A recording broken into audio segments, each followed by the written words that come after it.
to the Mark. Our Mark includes important provisions that span the entirety of the ISO jurisdiction, from intelligence reform and countering weapons of mass destruction to special operations.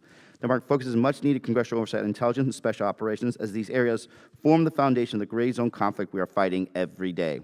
Our adversaries have capitalized on the rapidly evolving information environment to spread destructive disinformation and exploit fissures in our society. This subcommittee has focused on assessing those activities and programs of the department to identify, track, and counter these malign activities. As a result, our Mark creates more agility across the defense intelligence enterprise to counter Russia and China in the information environment, enables sensitive military operations across the spectrum of warfare, and establishes a precedent of proactively countering near-peer adversaries in support of strategic competition. Further, our Mark facilitates the rebalancing of activities and capabilities by U.S. Special Operations Command to support the department in great power competition by increasing technological advancements for Special Operations Forces through enhanced engagement with small business concerns. The Mark also enhances the department's progress towards institutionalizing irregular warfare as a core competency of the Joint Force and establishes an academic research consortium to study irregular warfare and responses to irregular threats.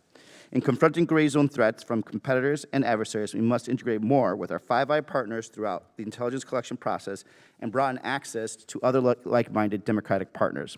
The Mark directs a report on current intelligence sharing agreements among the Five Eyes, as well as opportunities to expand intelligence sharing with South Korea, Japan, India, and Germany. Finally, I want to thank all the members of this subcommittee for their valuable contribution to this Mark. I also want to acknowledge the staff's efforts: Shannon Green, Jessica Carroll, Patrick Nevins, and Zachary Taylor, who have worked in a bipartisan manner to build the ISO Subcommittee Mark. The Chair will now recognize Ranking Member Kelly for any opening comments you'd like to make. Mr. Chairman, thank you for your opening remarks and your leadership in organizing this afternoon's Subcommittee Mark.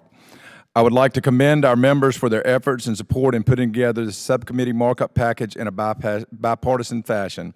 Furthermore, I'd like to recognize that as a new entity, this is the first ever markup for this subcommittee. The creation of the Intelligence and Special Operations Subcommittee emphasizes the importance of this portfolio that oversees areas across counterterrorism, counter weapons of mass destruction, intelligence and counterintelligence, sensitive military operations, and special operations forces.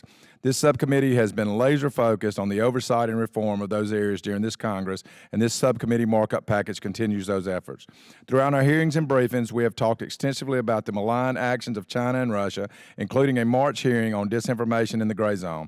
These aggressive tactics, encompassing offensive actions just below the threshold of armed conflict, are utilized by adversaries like China, Russia, and Iran to discredit and destabilize American interests. A memo signed last year by 9 combatant commanders emphasized the importance of this issue. Recognizing the need for increased support from the intelligence community to combat this threat, they note malicious efforts by Russia and China across the information domain to seed discontent, weaken trust, and undermine alliances. Our markup package continues to push reforms to provide combatant commanders the support they need. As the Afghanistan retrograde activities continue towards completion next month, we must recognize the importance of removing, retaining, and assessing the massive amount of intelligence and operational data compiled over the last decades of conflict.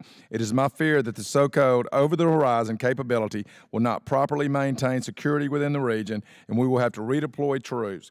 If that comes to fruition, the efficient access to these archived intelligence and operational data will be paramount to our ability to conduct counterterrorism and stability operations. One of the unique characteristics of Special Operations Command is their ability to rapidly design, prototype, and acquire resources for their unique mission sets. A key enabler to this has been the implementation of the 2020 pilot program for development of technology-enhanced capabilities with partnership intermediaries. This pilot program increased small business participation by 200%, reduced contracting time by roughly 80%, and decreased the time from initial award to prototype delivery by 60%.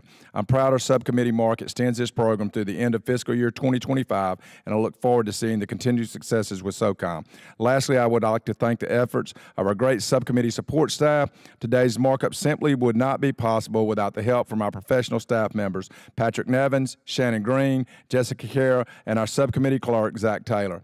Thank you to our members and staff for their diligent work thus far, and I look forward to continuing our work together to ensure ISO equities are represented during the full committee markup and throughout the NDA process. Mr. Chairman, I yield back. We will now proceed to mark up H.R. 4350, the National Defense Authorization Act, fiscal year 2022. Without objection, the first reading of the bill is dispensed with. Copies of our subcommittee mark and directive report language were made available and distributed to member offices on Monday, July 26. Is there any discussion or questions on the subcommittee mark? If there's no further discussion, the chair lays before members the text of the subcommittee mark for the consideration. Without objection, the mark is open to amendment at any point. Are there any amendments to the subcommittee mark?